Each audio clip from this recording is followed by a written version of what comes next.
Good morning. Something of a personal note this week. We're travelling into the Cardo mountains to go and have a look at my house that I've got up there. The first house that we bought when we came out here to restore and sell on. Haven't sold it. Market's terrible. Anyway, we're going up there to see just how badly damaged it is by the terrible floods that we've been having. But to get there, we have got a fantastic and challenging gravel stroke off-road ride.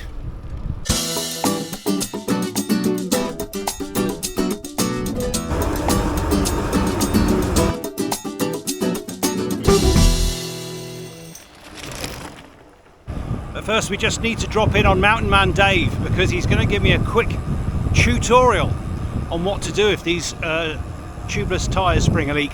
But I've got no idea, literally no idea what to do. So it's belt and braces stuff, I'm sure, but I better be prepared. I've got some very distant adventures planned on this Grizl ON fly. Right, so I've received my instruction, but I now have my little tools, and I've had my instruction, but Dave wasn't keen to appear on the videos. He's been in them before, I don't know, he's feeling a bit shy today maybe. But thanks for that, Dave. And now I feel completely impervious. Don't say it, don't say it. Well, I sort of made the deal with myself that I wouldn't do single track on this bike because I don't believe I have the skills. And here I am on single track next to the beautiful River Ebro. I didn't know it was going to be single track. I kind of assumed that all the tracks around here, there's so many farms, just automatically it would be a farm track. But it isn't. Wow, how lovely is this? We're obviously quite close to the river here. And it does flood right over the top of here, the river. There's a little bit of a mud wallow there. Ah, I know this track. We used to come down this track to a fellow goat farmer so we could borrow his buck to service our girls. I'm trying different settings on the Bosch motor today. There's 8 to choose from, and the 4 it comes with factory settings are just, if you like, just typical progressive cycling modes. One is more than the last, but there are others, and some of those are reactive to your input. So when your cadence starts dropping and you start putting in more power, it raises the assistance for you automatically. You can see what a commanding position it had, and you know all about that. You know about man-eating goats that live on that cliff. Lucky you. Just to the right is the town of Miravet, or part of it.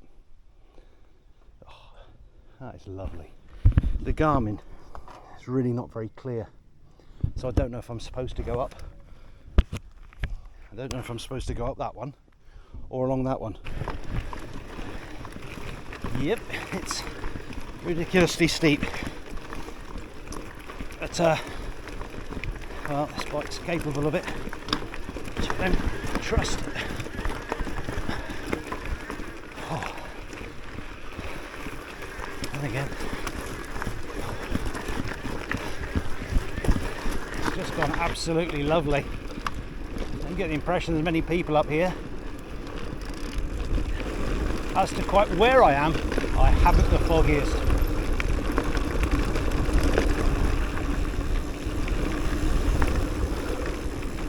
Track, isn't it? Really lovely. You know, the tyres make such a difference.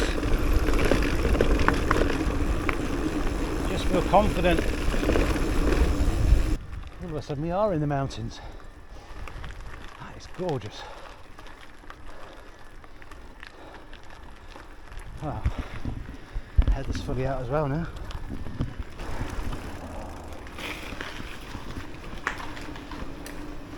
Oi oi.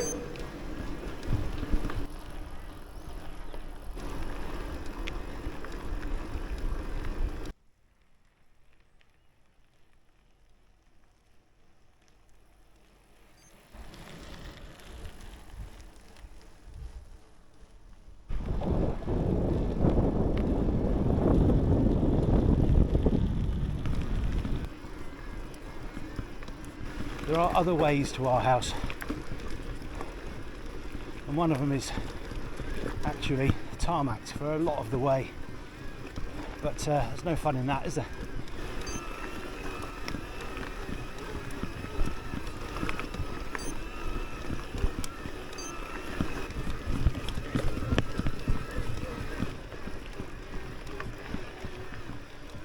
A lot cooler through these beautiful pine trees. Lived in them for 8 years, off grid.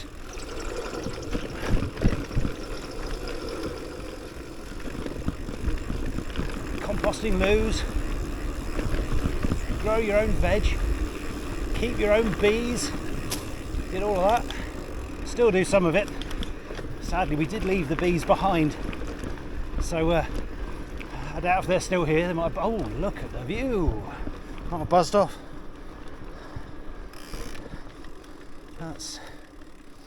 That's pretty spectacular. Wow. On the right road. Mud. Just not used to mud.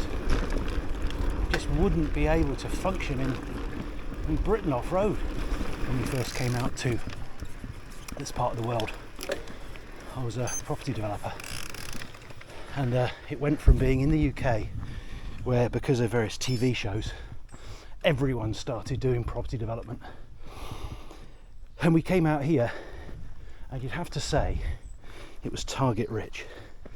So that would have to be torn down. There's no way you could keep that. But you're in the mountains, you've got this fantastic cliff behind you, so even if there's no other view, we did look at this place. We thought it would be okay for a second or third attempt, but early days we wanted something that there was at least a portion of that we could stay in.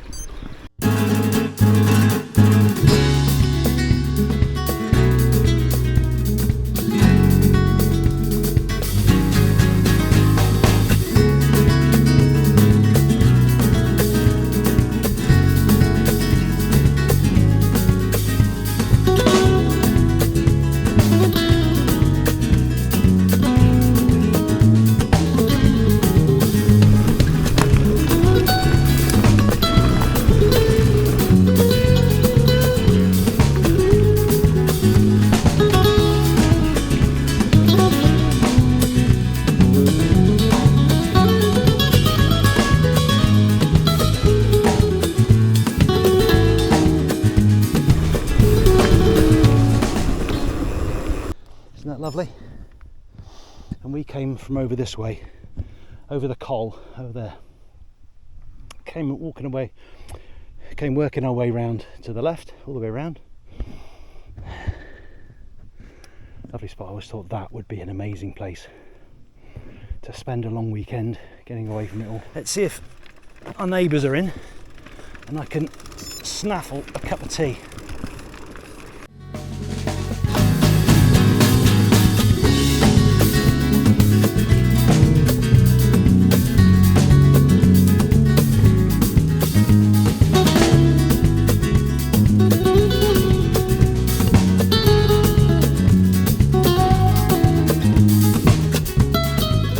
Lovely cup, or even 2 cups of tea, but I've spent so long there that I'm now up against it time-wise, because I don't really fancy trying to work my way out of the mountains at night.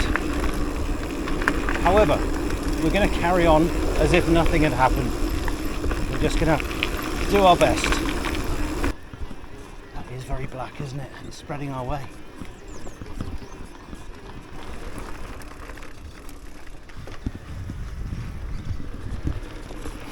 What I've just heard is that van was rolled there by a guy from the village who is currently serving a driving ban, which he ignored, took that for drink driving, took that van up here, rolled it, drink driving. So I'd imagine he's got an appointment with the magistrate. This is it. This used to be a very nicely done driveway. has got a little overgrown. We park here. Just walk down to our front door. This is the new bag that I have. The Canyon sent me, that's built specifically for this bike. So this was very much a ruin when we found it. So I built the front door. You can see it's all. Oh, the porch. It's not an ancient porch. I built that as well. So it's very much a warren, really, of rooms. Hello. And then there's a little ensuite which needs work for this bedroom, which has got a piano in it, which was amusing bringing up the road because we had a convertible. I know you can't see, I haven't put the inverter on, it's all solar. So basically the living rooms are upstairs and the bedrooms are downstairs. It's going to be way too dark for you to see now. The idea of these rooms down here, some very low steps, is that we wanted to build them into the rock. Hopefully you can see this. So this is just a single bedroom, but there's a desk and some space area, and we had another bedroom here. And down here was going to be, we never got round to it, a granny annex, because I just use it as a storeroom, but it's a big old room. So this was going to be a bedroom with an ensuite, and then you step down here into, it was going to be a lounge diner. But nice wrought iron banisters we had made. Hopefully we can get some more light in here. This is a lounge, big lounge. So I need to do some work on the roof, but you know, it's leather sofa, and we used to have lovely evenings here in front of a log burning stove. The log burning stove runs radiators around this end of the house, so the bedroom's warm, the bathroom's warm. You're not going to be able to see any of this, I bet it's absolutely pitch black. I'll see what I can do in post. So it's another little landing, and through here is the main bathroom, which you won't see because it's too dark. You'll just about make out the sink, I suppose. Hello. Walk-in shower, which you can't see. The composting loo is behind the door, which you can't see. Composting loo is fantastic, by the way.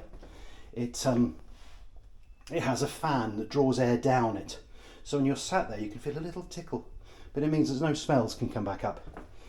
Very, very clever system actually. It's Australian and they know how to do things. So this is up to the main bedroom. Lovely old, well actually wooden windows that we had made. So this is another double room. So this is our room, the room that we use the most. And we had an ensuite through here. Bearing in mind it's been at least 10 years since we've lived here. But we did manage to fit a bath in, which is unusual. A sink, hello. So that's 3 loos so far. Oh, you can see that room a bit better now than this side. Needs a good sweep, doesn't it? And I've built these stairs, I'll show you them because they're quite funky. They are steep, but easy enough to get up and down. So I built it out of a huge piece of pitch pine.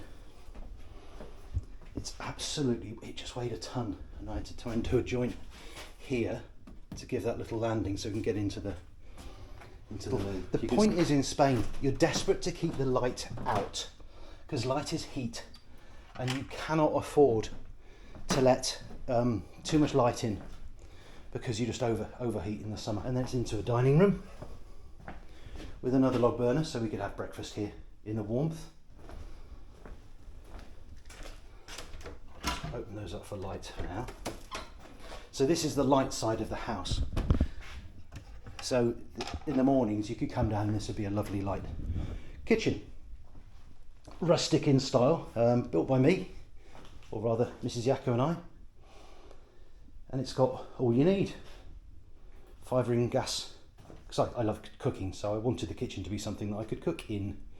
So it's a lovely big size. It's all locally made rustic tiles. As you can see, we had everything we needed. IKEA sink, lots of cobwebs. We're not done yet. The best bit of all is waiting for us out through these doors. So it's a deck and a view.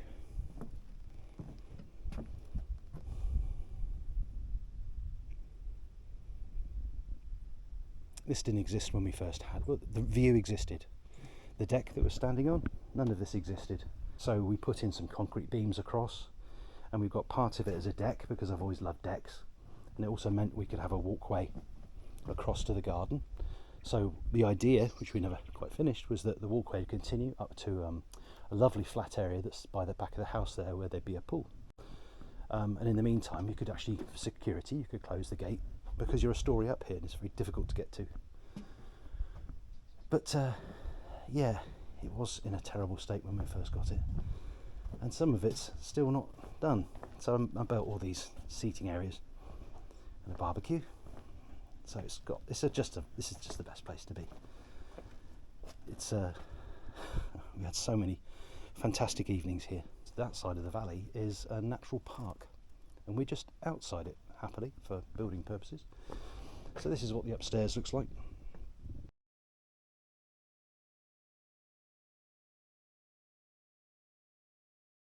And then we've also got this additional area here, which we used as a fly-free area, just by filling in these with mesh. And this we had, this was a bed, so you could pull it out. So we slept out here in the heat of the summer. And you'd wake up and you could look across at the view, which wasn't bad at all. But yeah, proud of this. It's been a long time since I've been here. Oh, I didn't tell you the tale. I didn't tell you the tale from the trail. Oi, oi, oi. Very, very rapidly, it's this week's tale from the trail. So we've been restoring this house probably for 3 or 4 years, because I was doing other restorations at the same time for money. So this one was going a little bit slower, but it was going, and we just started to build that lovely terrace, that deck. And the first part of doing that deck was, because underneath it's not wood, it's concrete beams. And the flooring here works in a modular system, and it's very easy to put together. You put a big concrete beams across first, and then there are these ceramic pots which go down, and then you concrete that, and the wood is just over the top to make it look nice. So it isn't hot when you step out in the middle of summer. I wanted a nice cool surface. Just have this thing, open the doors, breathe in the air, go out with a cup of coffee, sit on the deck. And that's what we do. We've also spent Christmas we've dragged the leather sofa out from the lounge, put it on the deck, and we've sat out there with the thermometer between us on Christmas Day, and it's been 38 degrees centigrade in the sun, but fantastic. We loved being here. But the reason why we moved isn't necessarily going to apply to everyone. So I got to the stage where we'd put the concrete beams across, and we put these ceramic pots in, and the ceramic pots by themselves aren't weight bearing, but they are if you're careful. So I just finished doing a really, really, really horrible, filthy job. I've been covered in soot and grime. So I went to have a shower, got myself all nice and clean, got myself nice new clean clothes on, and opened those doors and stepped out onto the pots, which gave way underneath me. And I fell through, and it's a floor up. Now, luckily, my fall was broken by my own testicles, because they caught as I fell through. So I was there jammed with one leg dangling in space. My testicles caught up on the edge of this sharp ceramic, and just wailing. Actually, I wasn't being brave at all. And Mrs. Yako was on the other side of those doors, which I'd closed behind me. And the only way you can close those patio doors is to bolt them. So I'd locked myself out, so that Mrs. Yako couldn't get to me. So I had to get myself out of this hole, which wasn't easy, because by this time I was bleeding badly. Not from that area, you'll be pleased to know. That area was just badly bruised. It was my leg. As it had gone through, it just sliced itself open. And I got the door open, and I said, this is a hospital job. So we managed to bundle me into the old Land Rover that we had, which luckily didn't have carpets in, and I'll tell you why in a sec. And we drove to the town that we now live, which is about 35-40 minutes away. Now, by the time we got there, I was white as a sheet, because what I hadn't realised is I'd nicked an artery in my knee on the way through. So I was in quite a bad way. So the footwell of the Land Rover had filled up with about a centimetre of my blood, the whole of that footwell. So really not great. And we sort of staggered into A&E, and they said, "What's the problem?" And I just went, and she peered over the desk, went, "Oh," rushed in, sewn up, saved, no problem. But the tale of the trail is that I fell through my own floor that I just built, and only saved myself from utter disaster by snagging my own balls. And that is this week's tale from the trail. Right, I'm now trying to think of ways to get out of these mountains a little bit quicker than the several hours it took to get in. It's a lovely place. It's a lovely, lovely spot. There's a big plus. There is a lovely community of neighbours up here, and I mean really, really lovely. Exceptional.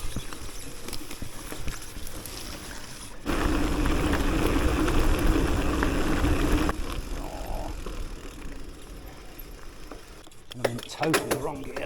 Let's try all the way over here. So we can just push through. Oh, sarsaparilla brambles. Oh yeah, got my foot caught on some brambles there. Luckily, not me. Big climb now.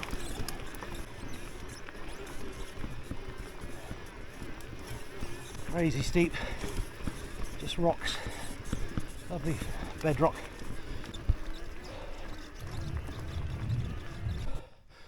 Brake. This is interminable.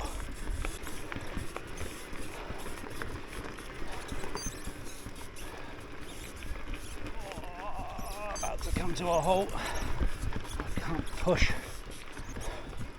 I'm gonna have to stop.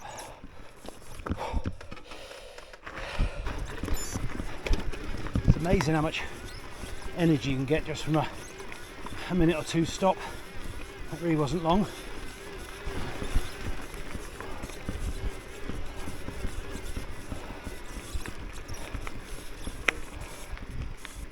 And there it is.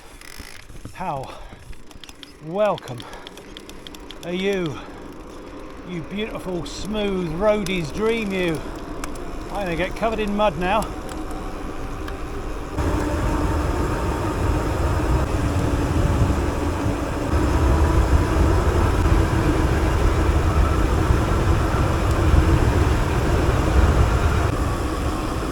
Excellent brakes. You know, I still haven't checked what they are.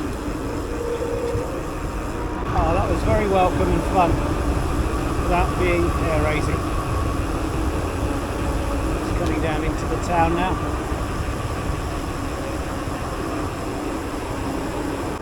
They might be my favourite brakes. They just felt really solid, really secure, no noises. They did exactly as much as you expected them to do for the amount of effort you're putting in. Very good.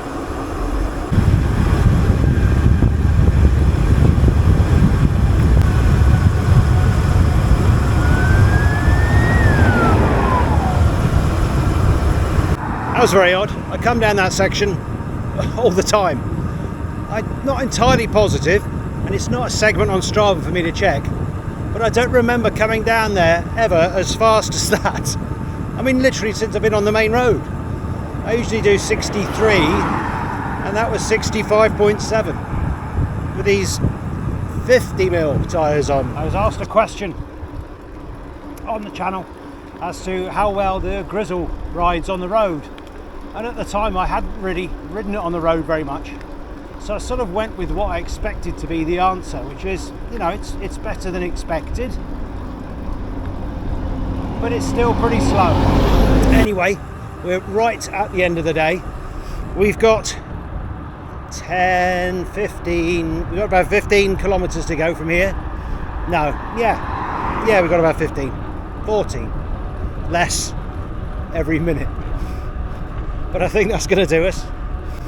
It has been a lovely ride for me, even if it's been rather energetic and steep and hard work. But until the next one, thanks for watching.